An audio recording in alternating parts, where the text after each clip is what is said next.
सोचो, एग्जाम में एक प्रोग्रामिंग क्वेश्चन आता है और आपको समझ ही नहीं आता कि कोड स्टार्ट कहाँ से करें। इसी कंफ्यूजन को सॉल्व करने के लिए वेलकम टू नर्डी साइड, जहाँ हम कंप्यूटर साइंस को सिंपल और एग्जाम ओरिएंटेड वे में समझते हैं। आज हम क्यूज और डीक्यूज को डिटेल में कवर करेंगे, कॉन्सेप्ट्स, लॉजिक और कंप्लीट प्रॉब्लम सॉल्विंग के साथ। तो चलिए देखते हैं कि आज हम क्या क्या कवर करने वाले हैं। हम बिल्कुल बेसिक से शुरू करेंगे कि क्यू क्या होती है, फिर उसको पाइथन में इम्प्लीमेंट करना सीखेंगे और उसके बाद बोर्ड लेवल के प्रॉब्लम्स भी सॉल्व करेंगे। हम डी क्यू को भी समझेंगे और उससे रिलेटेड एक बहुत इंपॉर्टेंट क्वेश्चन सॉल्व करेंगे।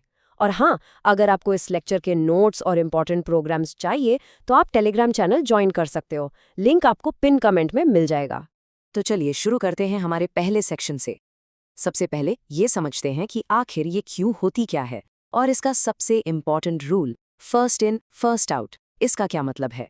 देखो, बिल्कुल सिंपल लैंग्वेज में क्यू एक तरह की ऑर्डर्ड लिस्ट है। इसके दो खास दरवाजे होते हैं। एक दरवाज़ा है जहां से नए एलिमेंट्स एंटर करते हैं, उसको हम कहते हैं रियर, और दूसरा दरवाज़ा जहां से एलिमेंट्स बाहर जाते हैं, उसको हम कहते हैं फ्रंट। और ये हमेशा एक ही रूल फॉलो करती है, फाइफो, यानी फर्स्ट इन फर्स्ट आउट। इसको समझने का सबसे अच्छा रियल लाइफ एग्जाम्पल है एक बैंक की लाइन। जो इंसान लाइन में सबसे पहले आके खड़ा होता है, उसका काम भी तो सबसे पहले ही होता है ना। वो फर्स्ट इन हुआ और उसे सर्विस भी फर्स्ट आउट मिली। बस यही सिंपल सा कॉन्सेप्ट प्रोग्रामिंग में क्यू कहलाता है। अच्छा, याद है हमने पिछले चैप्टर में स्टैक पढ़ा था? चलो एकदम जल्दी से दोनों को कंपेयर करते हैं। क्यू है FIFO, first in first out, जैसे बैंक की लाइन। वहीं दूसरी तरफ स्टैक था LIFO, last in first out, जैसे शादी में रखी प्लेट्स का ढेर, जिसमें जो प्लेट सबसे आखिर में यानी ऊपर रखी जाती है वही सबसे पहले उठाई जाती है। तो आसान भाषा में दोनों का काम करने का तरीका एक दूसरे से बिल्कुल उल्टा है। और आप सोच रहे होंगे कि ये इतना ज़रूरी क्यों है। क्यूज़ हमारी डेली टेक लाइफ में हर जगह यूज़ होती हैं। जब आप प्रिंटर को 10 पेज प्रिंट करने का कमांड देते हो तो वो सारे पेजेस एक क्यू में लग जाते हैं। आपके कंप्यूटर का प्रोसेसर भी अलग अलग टास्क्स को एक क्यू में ही मैनेज करता है। यहाँ तक कि ट्रेन की वेटिंग लिस्ट भी तो एक क्यू ही है। तो इसका प्रैक्टिकल यूज़ बहुत ही ज़्यादा है। चलिए, थ्योरी तो काफ़ी हो गई, अब इस कॉन्सेप्ट को कोड में बदलते हैं। सेक्शन 2 में हम देखेंगे कि पाइथन में एक क्यू को प्रैक्टिकली कैसे इम्प्लीमेंट किया जाता है। तो क्यू में नया एलिमेंट ऐड करने के प्रोसेस को हम एनक्यू कहते हैं, और इसको इम्प्लीमेंट करने के लिए हम पाइथन की सिंपल लिस्ट का ही इस्तेमाल करेंगे। चलो इसका फंक्शन देखते हैं। देखिए, हमने एक फंक्शन बनाया है एनक्यू, जो दो चीज़ें ले रहा है। पहला है माईक्यू, यानी वो लिस्ट जिसमें हमें एलिमेंट ऐड करना है, और दूसरा है एलिमेंट, यानी वो वैल्यू जिसे हम ऐड करना चाहते हैं। अब हम इस फंक्शन के अंदर की लाइन को आराम से समझते हैं। यहाँ सिर्फ एक लाइन का कोड है, myQ.append element। पाइथन में जो लिस्ट का .append मेथड होता है, उसकी खासियत यह है कि वो हमेशा नए एलिमेंट को लिस्ट के बिल्कुल आखिर में यानी एंड में ऐड करता है, और यही एंड हमारी क्यू का रियर बन जाता है। सिंपल। एलिमेंट ऐड करना तो हमने देख लिया, अब देखते हैं कि एलिमेंट को रिमूव कैसे करते हैं। इस ऑपरेशन को डीक्यू कहते हैं। इसका फंक्शन थोड़ा ध्यान से देखो। हमने पहले एक कंडीशन लगाई है, if not empty my Q. इसका मतलब है कि हम पहले चेक कर रहे हैं कि कहीं हमारी क्यू खाली तो नहीं है। अगर खाली नहीं है तभी हम आगे बढ़ेंगे, अगर खाली है तो हम प्रिंट कर देंगे क्यू इज एम्प्टी। अब आती है सबसे इंपॉर्टेंट लाइन, myQ.pop of 0। देखो, अगर हम सिर्फ .pop लिखते तो वो लिस्ट का आखिरी एलिमेंट रिमूव करता, जिससे ये लाइफो प्रिंसिपल फॉलो करता, यानी एक स्टैक बन जाता। लेकिन हमने लिखा है .pop of 0। ये हमेशा लिस्ट के पहले एलिमेंट को, यानी जो इंडेक्स 0 पर है, उसको रिमूव करता है। और यही तो हमारी क्यू का फ्रंट है। इस तरह अपेंड से रियर में ऐड करना और पॉप ऑफ 0 से फ्रंट से रिमूव करना, हम फीफो प्रिंसिपल को अचीव कर लेते हैं। अगर ये एक्सप्लेनेशन आपको क्लियर लग रहा है तो वीडियो को लाइक कर देना, इससे और स्टूडेंट्स तक ये पहुंच पाएगा। चलो, अब जो हमने फंक्शन सीखे हैं उनको एक रियल प्रॉब्लम पर अप्लाई करके देखते हैं। हम वही बैंक काउंटर वाला एग्जाम्पल लेंगे और उसको कोड करके समझेंगे। एग्जाम में किसी भी प्रोग्रामिंग क्वेश्चन को सॉल्व करने का ये सबसे अच्छा तरीका है। स्टेप 1, पहले क्वेश्चन को आराम से समझो। स्टेप 2, फिर लॉजिक बनाओ कि कौन सा ऑपरेशन एनक्यू या डीक्यू कब यूज होगा। स्टेप 3, उस लॉजिक के हिसाब से कोड लिखो।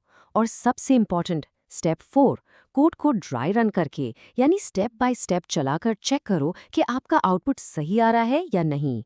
चलो अब इसका ड्राई रन करते हैं। मान लो हमारी क्यू माई क्यू शुरू में बिल्कुल खाली है। पहला ऑपरेशन NQ-P1, तो P1 क्यू में आ गया, हमारी लिस्ट अब हो गई P1। दूसरा ऑपरेशन NQ-P2, P2 हमेशा रियर यानी एंड में ऐड होगा, लिस्ट बन गई P1 P2।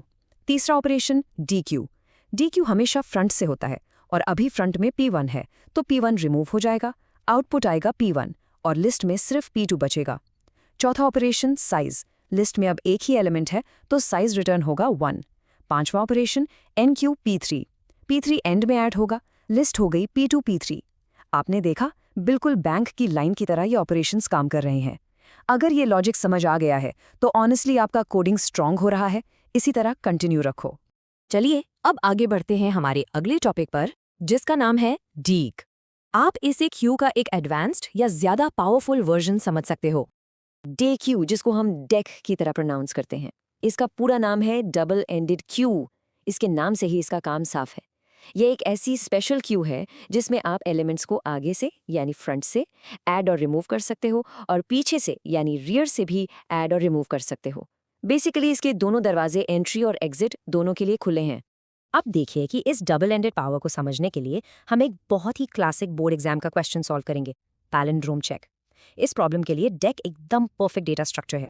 सवाल ये है कि एक स्ट्रिंग जैसे कि मैडम, जो आगे से पढ़ने पर और पीछे से पढ़ने पर बिल्कुल सेम रहता है, उससे हम डेक का इस्तेमाल करके कैसे चेक कर सकते हैं कि वो पैलिंड्रोम है या नहीं। इसका लॉजिक बहुत ही स्मार्ट है, ध्यान से समझो। स्टेप 1, हम स्ट्रिंग के सारे characters M, A, D, A, M सबको एक एक करके डीक में पीछे से यानी रियर से डाल देंगे। स्टेप 2, फिर हम एक लूप चलाएंगे। ये लूप तब तक चलता रहेगा जब तक डीक के अंदर एक से ज्यादा कैरेक्टर्स बचे हैं। स्टेप 3 और 4, लूप के अंदर हम एक कैरेक्टर फ्रंट से निकालेंगे और उसी वक्त एक कैरेक्टर रियर से निकालेंगे। स्टेप 5, फिर हम इन दोनों कैरेक्टर्स को कंपेयर करेंगे। अगर ये मैच नहीं करते तो इसका मतलब स्ट्रिंग पैलिंड्रोम नहीं है और हम वहीं रुक जाएंगे। स्टेप 6, लेकिन अगर लूप पूरा चल जाता है और कोई भी मिसमैच नहीं मिलता तो इसका मतलब स्ट्रिंग एक पैलिंड्रोम है। चलो इस लॉजिक को मैडम के साथ ट्रेस करके देखते हैं। शुरू में हमारी डीक है M, A, D, A, M। पहला राउंड हमने फ्रंट से M निकाला और रियर से भी M निकाला। क्या ये मैच करते हैं? हाँ। अब डीक में बचा A, D, A। दूसरा राउंड हमने फ्रंट से A निकाला और रियर से भी A निकाला। मैच? यस। अब डीक में सिर्फ D बचा। अब डीक में सिर्फ एक ही एलिमेंट है तो हमारा लूप रुक जाएगा। क्योंकि पूरे प्रोसेस में कोई भी मिसमैच नहीं हुआ, इसका मतलब मैडम एक पैलिंड्रोम है।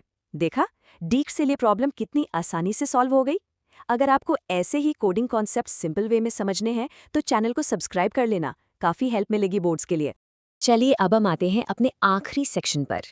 इसमें हम कुछ कॉमन मिस्टेक्स डिस्कस करेंगे जो स्टूडेंट्स एग्जाम्स में करते हैं और कुछ प्रो टिप्स, ताकि आपके मार्क्स बेवजह ना कटे। ये कुछ ऐसी गलतियां हैं जिनसे आपको बचना है। पहली, अंडरफ्लो। कभी भी खाली क्यू से डी क्यू करने की कोशिश मत करना, प्रोग्राम एरर दे देगा। हमेशा पहले इस एम्प्टी फंक्शन से चेक करो। दूसरी, गलत मेथड का यूज़। डी क्यू के लिए पॉप यूज़ कर लिया तो लॉजिक ही गलत हो जाएगा। याद रखो, क्यू के लिए पॉपी ज़ीरो यूज़ करना है। तीसरी, इंडेंटेशन एरर्स। पाइथन में स्पेसेस बहुत ज़रूरी हैं। एक स्पेस आगे पीछे होने से पूरा कोड फेल हो सकता है। और चौथी, इन्फिनिट लूप्स। अपनी लूप के कंडीशन को हमेशा ध्यान से बनाओ ताकि वो कभी ना कभी फॉल्स ज़रूर हो। तो चलिए एक छोटा सा रिकैप करते हैं। आज हमने क्यूज और डेक्स को मास्टर कर लिया। हमने फीफो कॉन्सेप्ट को रियल लाइफ एग्जाम्पल से समझा, पाइथन में लाइन बाय लाइन कोड करना सीखा और पैलिंड्रोम चेक जैसे इंपॉर्टेंट बोर्ड लेवल प्रॉब्लम्स को भी सॉल्व किया। और अब जाने से पहले आपके लिए एक प्रो टिप और एक सवाल। सोचो, अगर हम NQ करने के लिए अपेंड की जगह list.insert 0, एलिमेंट यूज करें और DQ करने के लिए पॉप यूज करें, क्या ये तब भी एक क्यू की तरह काम करेगा? हाँ, बिल्कुल करेगा, लॉजिक काम करेगा। पर इसका एक हिडन कॉस्ट क्या है? याद है हमने पॉप ज़ीरो में डिस्कस किया था कि बाकी सारे एलिमेंट्स को शिफ्ट करना पड़ता है।